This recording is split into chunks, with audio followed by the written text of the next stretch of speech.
អ្នកទាំងអស់គ្នាមានការឆ្ងល់ទេថាតើអត្រាការប្រាក់ដែលអ្នកទាំងអស់គ្នាទទួលបានសម្រាប់កម្ចីទិញផ្ទះត្រូវបានកំណត់យ៉ាងដូចម្តេចជាញឹកញយខ្ញុំតែងទទួលបានសំណួរជាច្រើនពីអតិថិជនដែលគាត់តែងសួរថាតើអត្រាការប្រាក់ឥឡូវហ្នឹងប្រមាណភាគរយហើយសំណួរនេះរៀងទូលំទូលាយបន្តិចដោយសារតែអត្រាការប្រាក់ដែលផ្ដល់ជូនទៅបុគ្គលនីមួយៗគឺមិនដូចគ្នាទេអត្រាការប្រាក់ដែលផ្ដល់ជូនទៅបុគ្គលនីមួយៗគឺផ្អែកទៅលើកត្តាធំៗពីរដែលទី1គឺជាកត្តាបុគ្គលហើយនិងទី2គឺជាកត្តាទីផ្សារកត្តាទី1ដែលជាកត្តាបុគ្គលគឺជាប់តាក់ទងជាមួយ credit score down payment ប្រភេទកម្ចីរយៈពេលកម្ចីហើយនិងប្រភេទនៃការកាន់កាប់អចលនវត្ថុតាក់ទងជាមួយ credit score បើសិនជាអ្នកទាំងអស់គ្នាមាន credit score ទាបនោះអ្នកទាំងអស់គ្នានឹងបានអត្រាការប្រាក់ខ្ពស់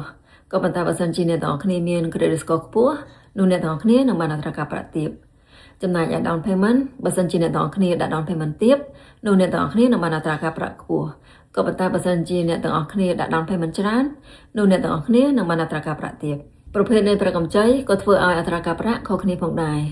ប្រភេទប្រាក់កម្ចីដូចជា FHA, VA, conventional ឬក៏ non-QM loan មានការប្រាក់ផ្សេងៗគ្នារយៈពេលនៃកម្ចីក៏ធ្វើឲ្យអត្រាការប្រាក់ខុសគ្នាផងដែរ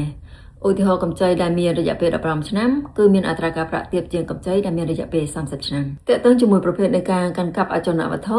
បើសិនអ្នកទាំងអស់គ្នាទិញផ្ទះសម្រាប់រស់នៅ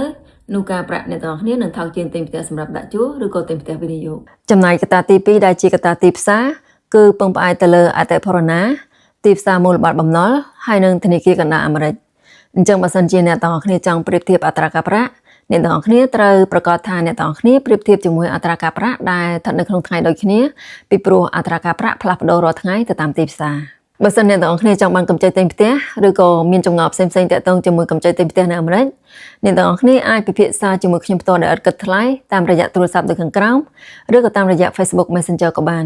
នាងខ្ញុំឈ្មោះ Marina ជា Loan Officer នៅសហរដ្ឋអាមេរិក